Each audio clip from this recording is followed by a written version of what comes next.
Welcome learners. Today we will start the chapter 7 Urban Administration. Last chapter में हमने पढ़ा था रूरल एडमिनिस्ट्रेशन के बारे में और इस चैप्टर में हम पढ़ेंगे अर्बन एडमिनिस्ट्रेशन के बारे में। अर्बन एडमिनिस्ट्रेशन, अर्बन होता है शहर, तो शहर में जो मैनेजमेंट होता है, ये सब एडमिनिस्ट्रेशन का काम कैसे किया जाता है, इस चैप्टर को हम डिटेल में पढ़ेंगे। तो चैप्टर को स्टार्ट करने से पहले हम देखेंगे कि इस चैप्टर में हम आज क्या पढ़ेंगे। जैसे कि आपको पता है सिटी जो होती है वो बहुत बिगर होती है विलेज के कंपैरिजन में। वहां पर मार्केट्स भी बहुत क्राउडेड होते हैं, बसेस भी ज्यादा होती हैं, car, water, electricity facilities, traffic control, hospitals, ये सब गांव के कंपैरिजन में, विलेज के कंपैरिजन में ज्यादा होता है। तो ये सबको चलाने के लिए रिस्पॉन्सिबल कौन है? कौन है इसका जिम्मेदार, जो ये जिम्मेदारी लेता है कि सब कुछ सही ढंग से हो, हर एक को सारी फैसिलिटीज मिले? ये डिसीजंस कौन लेता है? किस तरह से प्लानिंग की जाती है? और कौन है वो लोग जो ये काम को करते हैं हमारे लिए? चैप्टर को अच्छे से समझने के लिए हम एक स्टोरी के थ्रू इसको समझेंगे। पुणे सिटी में 4 बच्चे हैं, माला, शंकर, जहांगीर और रेहाना। ये अपनी गली में ही क्रिकेट खेल रहे हैं। तो शंकर जो है वो बॉलिंग कर रहा है और रेहाना बैटिंग कर रही है। अब रेहाना ने जब अपने बैट से बॉल को हिट करा तो वो इतनी तेज हिट करा कि वो बॉल जो है जाकर के स्ट्रीट लाइट में लग गई और स्ट्रीट लाइट टूट गई। अब सारे बच्चे बहुत घबरा गए। क्यों घबरा गए? क्योंकि पिछले हफ्ते ही उनसे खेलते हुए निर्मला मौसी के खिड़की का, विंडो का जो है कांच टूट गया था, ग्लास टूट गया। तो उन सब बच्चों को उसकी पेनल्टी देनी पड़ी, अपनी पॉकेट मनी से उसका पैसे देने उनको पड़े। अब बच्चे परेशान हैं कि पहले ही पिछले हफ्ते उनकी सारी पॉकेट मनी खत्म हो गई और वो तो निर्मला मौसी का था विंडो, तो उनको पैसे दिए। अब उन्हें यही नहीं पता कि ये स्ट्रीट लाइट किसकी है, तो वो किसको पेमेंट करेंगे। अब डर के मारे सारे बच्चे जो है रेहाना के घर चले गए, क्योंकि रेहाना का घर ही सबसे पास में था।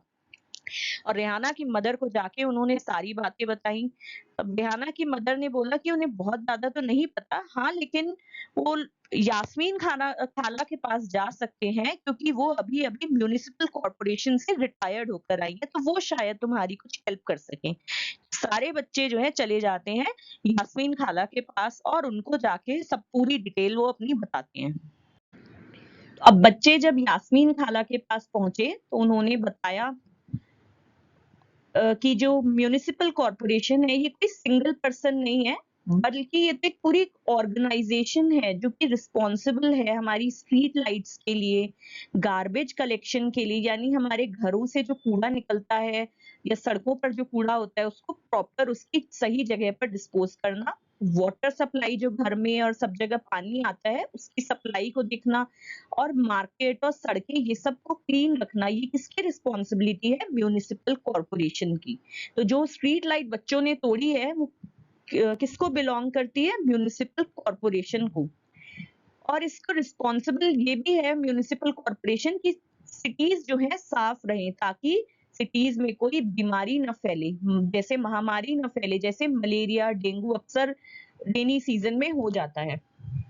वो सब की भी रिस्पॉन्सिबिलिटी होती है म्युनिसिपल कॉर्पोरेशन की। तब माला बोलती कि हाँ, मैंने तो इनके बहुत बोर्ड्स पढ़े हैं पूरे शहर में जो इन्फॉर्म करते हैं मलेरिया के लिए कि क्या क्या बचाव करने हैं, जिससे आप अपने आप को और अपने परिवार को मलेरिया जैसी बीमारियों से, डेंगू जैसी बीमारियों से बचा सके।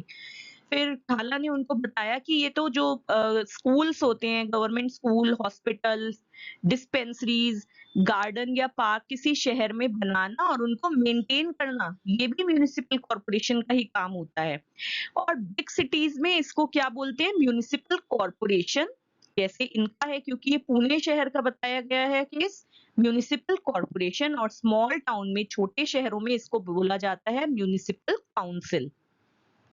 ये कुछ इमेजेस हैं जो देखिए म्युनिसिपल कॉर्पोरेशन के क्या क्या काम होते हैं और किस तरह से होते हैं। ये देखिए, ये पूरा गार्बेज को कलेक्ट करना घरों से और फिर उसको सेग्रीगेट करना, यानी अलग अलग करना, जो रिसाइकल हो सकती हैं चीजें उनको रिसाइकलिंग के लिए भेजना, जो कंपोस्ट बन सकता है या जिस तरह से भी उसको प्रॉपरली डिस्पोज करना, ये काम म्युनिसिपल कॉर्पोरेशन का होता है। ये देखिए, गार्डन है या पेड़ पौधे हैं जो सरकारी पेड़ होते हैं, उन सबको साफ सफाई उनका ध्यान रखना। ये देखिए गार्बेज निकाल रहे हैं। स्ट्रीट लाइट्स, पॉट होल्स अगर होते हैं रोड पर तो ये भी उनका ही वर्क है, उनकी रिपेयर कराना ताकि एक्सीडेंट से बचा जा सके। पानी की सप्लाई देना, अगर किसी एरिया में वाटर क्राइसिस है तो म्युनिसिपल कॉर्पोरेशन अपने वाटर टैंकर्स भेजती है उन दिनों। अब बात होती है कि ये डिसाइड कौन करता है कि पार्क कहाँ बनी। पार्क को, गार्डन को मेंटेन करने का काम तो म्युनिसिपल कॉर्पोरेशन का है, ये तो काला ने बताया।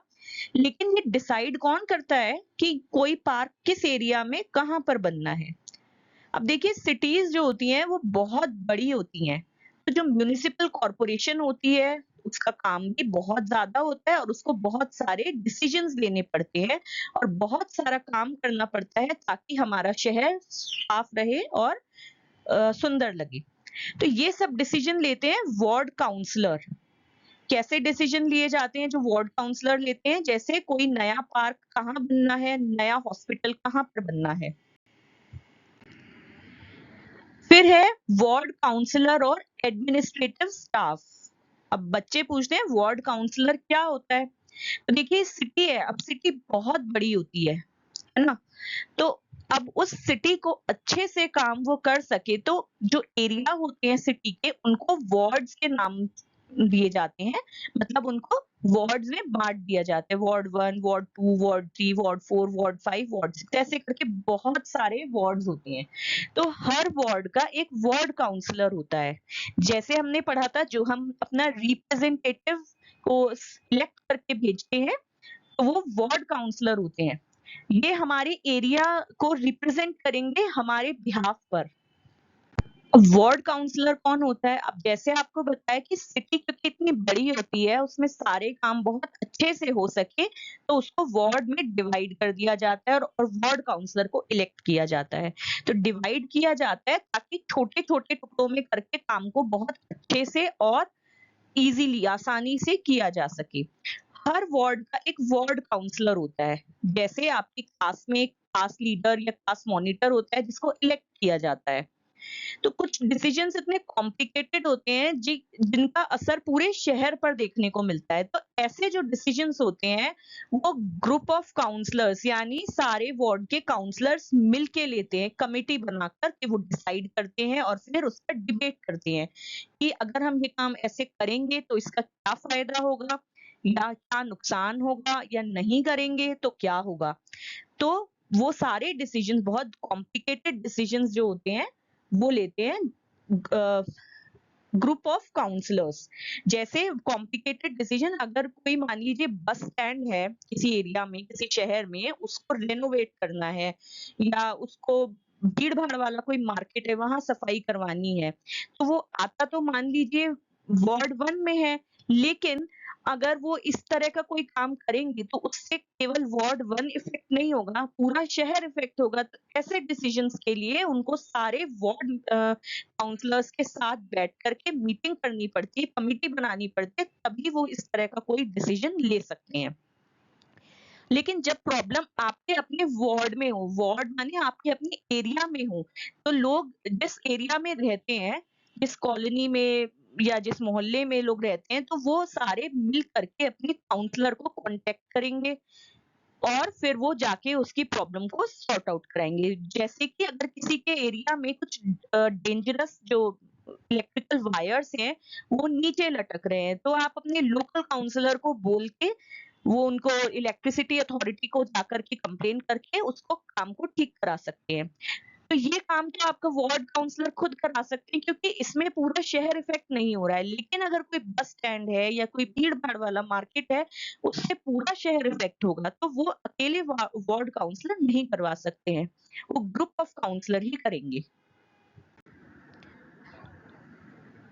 अच्छा, अब जब ये काउंसलर्स की कमिटी और काउंसलर्स तो इश्यू को डिसाइड कर लेते हैं। मान लीजिए इन्होंने डिसाइड किया है कि ये जो बस स्टैंड है, इसमें हमें कुछ रेनोवेशन कराना है, तो 15-20 दिन के लिए बसेस की जो आवाजाही है या बसेस का जो रूट है, वो डाइवर्ट करना पड़ेगा। तो डिसीजन ये थोड़ा कॉम्प्लिकेटेड है क्योंकि पूरे शहर पर इसका असर होगा। तो काउंसलर की कमेटी ने और काउंसलर ने इशू तो वो डिसाइड कर लिया, लेकिन अब इसकी परमिशन कौन देता है? म्युनिसिपल कमिश्नर देते हैं। और जो एडमिनिस्ट्रेटिव स्टाफ है यानी म्युनिसिपल कमिश्नर के ऑफिस में, म्युनिसिपल काउंसिल में जो ये लोग बैठे होते हैं, ऑफिसर्स बैठे होते हैं, इनका काम होता है कि ये डिसीजन जो लिया गया है कमिश्नर ने, ये ढंग से इम्प्लीमेंट हो जाए। अब जैसे हमने लास्ट चैप्टर में रूरल में भी पढ़ा था, इसी तरह से म्युनिसिपल कमिश्नर और एडमिनिस्ट्रेटिव स्टाफ जो होते हैं, ये अपॉइंटेड होते हैं, गवर्नमेंट एम्प्लॉइज होते हैं, लेकिन जो वार्ड काउंसलर होते हैं उनको हम इलेक्ट करके लाते हैं, अपना रिप्रेजेंटेटिव बना के लाते हैं, तो वो हमको आंसरेबल होते हैं। हम उनसे पूछ सकते हैं कि हमारे वार्ड में काम क्यों नहीं हुआ, क्योंकि हमने उनको इलेक्ट किया है। How do they make decisions? अभी हमने पढ़ा कि ये लोग डिसीजन लेते हैं, कौन लेते हैं? कमिश्नर लेते हैं फाइनल डिसीजन, लेकिन ये डिसीजंस लिए कैसे जाते हैं? जब सारे जो वार्ड काउंसलर्स होते हैं मिलके एक बजट बनाते हैं और उसी के अकॉर्डिंग फिर उसमें मनी को स्पेंड करेंगे। जो हर वार्ड का जो काउंसलर है वो यही कोशिश करेगा कि वो ही अपने वार्ड की जो है प्रॉब्लम्स को आगे रखे, कमिश्नर के आगे रखे, पूरे काउंसिल के आगे रखे और उसकी जो डिमांड है उसको पूरा कर लिया जाए। तभी उसके वार्ड का डेवलपमेंट होगा तभी उसको अगले इलेक्शन में 5 इयर्स बाद जब इलेक्शन होते हैं तो फिर से पब्लिक उसको वोट करेगी, वो जीतेगा। तो वार्ड काउंसलर तो ये चाहेगा कि मेरा वार्ड सबसे अच्छा दिखे, सबसे सुंदर दिखे, सारे काम उसमें हो जाए।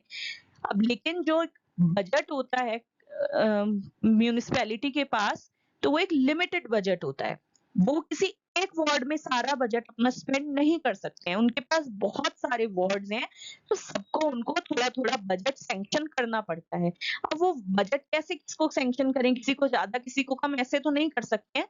तो वो एक मीटिंग्स रखते हैं, उन मीटिंग में उनके इश्यूज को सुनते हैं, जो सबसे ज्यादा जरूरी प्रायोरिटी पर लगता है कि इसको सबसे पहले करना चाहिए, तो पहले वो वर्क किया जाता है। तो डिसीजंस उसके बाद इम्प्लीमेंट किए जाते हैं एडमिनिस्ट्रेटिव स्टाफ के थ्रू। वो कब किए जाते हैं? जब वो सारी उनकी बातों को सुन लेते हैं, समझ लेते हैं, उनकी डिमांड्स को वार्ड मेंबर्स की, तो उसके बाद डिसीजन लेते हैं म्युनिसिपल कमिश्नर और इम्प्लीमेंट उनको किया जाता है एडमिनिस्ट्रेटिव स्टाफ के थ्रू। अब पेज नंबर 59 में एक फिल इन द ब्लैंक्स है, हम अपनी बेटर अंडरस्टैंडिंग के लिए इसको एक बार देखते हैं। Question number 1, in a panchayat elected members are called ward members और पंच। ये हमने लास्ट चैप्टर में पढ़ा था।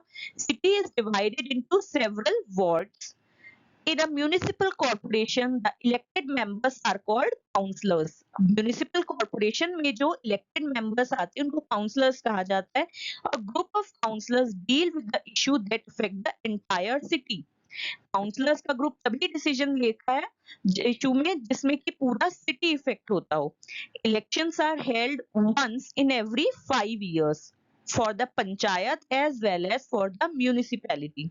इलेक्शन चाहे पंचायत के हो या म्यूनिसिपैलिटी के हो 5 इयर्स के बाद ही होते हैं। While the councillors make decision, the administrative staff led by the commissioner implement these. Decision जो है काउंसलर लेते हैं, लेकिन इम्प्लीमेंट उनको कमिश्नर की अप्रूवल के बाद एडमिनिस्ट्रेटिव स्टाफ ही करता है।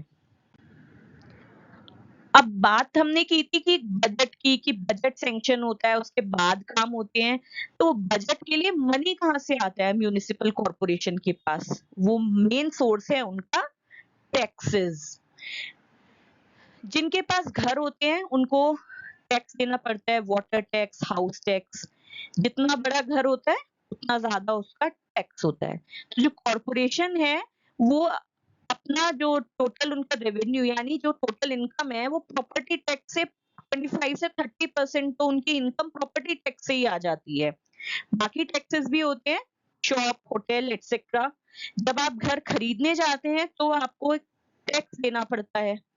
जब आप घर को सेल करने जाते हैं तो फिर जो नया मेंबर उस घर को खरीद रहा है आपसे, फिर वो भी टैक्स देता है। इसी तरह से साइकिल चलती है और म्युनिसिपल कॉर्पोरेशन के पास मनी आता है, जिसको वो वार्ड्स में डिस्ट्रीब्यूट करते हैं और हमारे वार्ड में काउंसलर्स जो हैं हमारे एरिया का डेवलपमेंट के लिए उसको यूज करते हैं, जिससे हमारा शहर, हमारा एरिया, हमारी लोकेलिटी, सोसाइटी सब डेवलप होता है और अच्छा हो जाता है। हाउ म्यूनिसिपैलिटी वर्क्स, कैसे काम करती है municipality? Work in the city in divided into different departments. जो म्युनिसिपल कॉर्पोरेशन है, खाली एक ही काम तो नहीं है, ये तो यास्मीन खाला ने स्टार्टिंग में ही बताया था, बहुत सारे काम होते हैं। तो हर एक काम के लिए, ताकि वो काम अच्छे से हो सके, वो डिफरेंट डिपार्टमेंट बना देते हैं। उससे क्या फायदा होता है? अगर आपके एरिया में वाटर की प्रॉब्लम है, तो आप पूरे म्युनिसिपल ऑफिस में नहीं घूमोगे, आप सीधे कहाँ जाओगे? वाटर डिपार्टमेंट में जाओगे। गार्बेज की प्रॉब्लम है तो गार्बेज कलेक्शन डिपार्टमेंट में जाओगे। गार्डन की प्रॉब्लम है या गार्डन चाहिए, तो आप डिपार्टमेंट है जो गार्डन्स को ही लुक आफ्टर करता है। एक है रोड्स की, अगर प्रॉब्लम है, पॉट होल्स हैं, कुछ हैं, तो आप डिपार्टमेंट जो रोड्स को देखता है म्यूनिसिपैलिटी का, उस डिपार्टमेंट में जाओगे। और सैनिटेशन, साफ सफाई से रिलेटेड कोई प्रॉब्लम है तो उसमें जाओगे। डिपार्टमेंट क्या होता है? पूरे ऑफिस है जैसे, तो ऑफिस तो बहुत बड़ा होता है, उसमें छोटे-छोटे डिपार्टमेंट बनाते हैं, मतलब ऑफिस के अंदर ही छोटे-छोटे से सेक्शन होते हैं या रूम्स होते हैं, जिसमें ये सारे काम इस तरह से किया जाता है। तो अब आप आओगे तो आप कहाँ ढूँढोगे? वाटर की प्रॉब्लम है तो सीधे वाटर डिपार्टमेंट में गए, सैनिटेशन की तो सीधे सैनिटेशन डिपार्टमेंट में गए। तो हमारी कन्वीनियंस के लिए इस तरह से ये लोग डिपार्टमेंट में वर्क किया जाता है। अब यास्मीन खाला ने उनको एक प्रोटेस्ट के बारे में बताया, जो सूरत का प्लेग केस हुआ था 1994 में।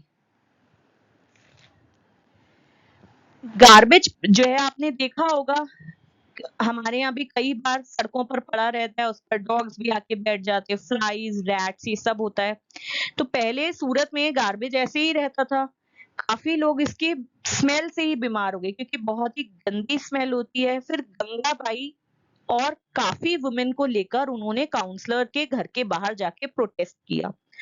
फिर अगले दिन क्या हुआ? वुमेन जो है काउंसलर के साथ एक लोकल सैनिटेशन इंजीनियर के लेके म्युनिसिपल कमिश्नर के ऑफिस में गए और जाके बताया कि कितनी बैड सिचुएशन है पूरे एरिया में। तो कमिश्नर ने उनको एक्सक्यूजेस दिए कि ट्रक्स नहीं है, मैन पावर नहीं है, इस तरह से एक्सक्यूजेस दिए। और फिर स्टार्ट हो गया प्रोटेस्ट। प्रोटेस्ट यानी धरना प्रदर्शन। क्यों? क्योंकि गंगाबाई और बाकी वुमेन ने बोला ट्रक्स नहीं है, तो जो पॉश एरिया है, जो रिच एरियाज हैं, वहां पे क्यों ये गंदगी नहीं है, हमारे एरिया में ही क्यों है? तो यानी ट्रक्स तो है आपके पास, जब एक जगह का कूड़ा उठ सकता है तो दूसरी जगह का क्यों नहीं हो सकता? इसीलिए उन्होंने प्रोटेस्ट स्टार्ट किया। उसके बाद जब एक्चुअल रीजन पता चला, तो क्या था कि कॉर्पोरेशन ने मनी सेव करने के लिए कुछ प्राइवेट कॉन्ट्रैक्टर्स को हायर कर लिया था, जो कि गार्बेज को कलेक्ट करते थे। इसको बोला जाता है सब कॉन्ट्रैक्टिंग, अपना काम किसी दूसरे को दे दिया। अब जो कॉन्ट्रैक्ट वर्कर्स थे, उनको बहुत ही कम पे, मतलब कम सैलरी में उनसे काम करवाते थे, बहुत ही टेम्परेरी काम था उनका, कि रोज का काम नहीं वो करते थे। फिर उनको कुछ सेफ्टी मेजर्स भी नहीं दिए गए थे, क्योंकि ये डेंजरस काम है, किसी के हैंड में भी कुछ लग सकता है, कुछ शार्प चीज हो। तो कई बार जो है इंजर्ड हो जाते थे वर्कर्स, और उनकी कोई केयर करने के लिए भी नहीं होता था। इसलिए जब ये प्रोटेस्ट हुआ तो ये सब पता चला। फिर फाइनली सारा कुछ मैटर सॉर्ट आउट हुआ और सारा कूड़ा म्युनिसिपल कॉर्पोरेशन ने हटवाया। आफ्टर दिस सिटी जो है वो इतनी कंप्लीटली क्लीन हो गई कि इवन टुडे, आज भी क्लीनेस्ट सिटीज ऑफ इंडिया में सूरत का नाम आता है, क्योंकि ये प्लेग जो बीमारी फैली थी, उससे कई हजार लोगों की डेथ हुई थी। अब हम अपना क्या रोल प्ले कर सकते हैं अपनी सिटी को क्लीन रखने के लिए? जैसे हम सब अपने घर साफ कर लेते हैं, घर का कूड़ा निकाल के बाहर रख देते हैं। हम क्या कर सकते हैं? हम 2 डस्टबिन अपने घरों में यूज कर सकते हैं, वेट और ड्राई गार्बेज के लिए। वेट गार्बेज हो गया आपका, जैसे फल, सब्जियों के छिलके, एग्स होते हैं उनके शेल, या इस तरह का कोई भी खाने वाला जो किचन से रिलेटेड कूड़ा होता है, वेट बोलते हैं उसको। और ड्राई गार्बेज जैसे बाकी जो धूल वगैरह हमारे घरों से निकलती है। इससे क्या होगा? अगर हम 2 डस्टबिन रखेंगे तो जो वर्कर्स हैं उनका भी वर्क इजी हो जाएगा, जो रिसाइक्लेबल थिंग है वो रिसाइकिल करने के लिए इजीली जा सकती है। वेट वेस्ट जो है उसको कंपोस्ट बनाने के लिए भी यूज किया जा सकता है। अब देखिए आप काफी जगहों पर आपने देखा होगा इस तरह से डस्टबिन रखे होते हैं। कांच का कोई सामान है तो येलो में जाएगा, प्लास्टिक का है तो ब्लू में, और हजार्डस यानी डेंजरस चीजें वो जाती हैं आपकी रेड डस्टबिन में। तो इस चैप्टर में इतना ही है। अगर वीडियो आपको अच्छा लगा हो तो प्लीज चैनल को लाइक एंड सब्सक्राइब जरूर कीजिए, और कोई डाउट्स हो तो आप नीचे कमेंट सेक्शन में कमेंट भी कर सकते हैं। Thanks for watching.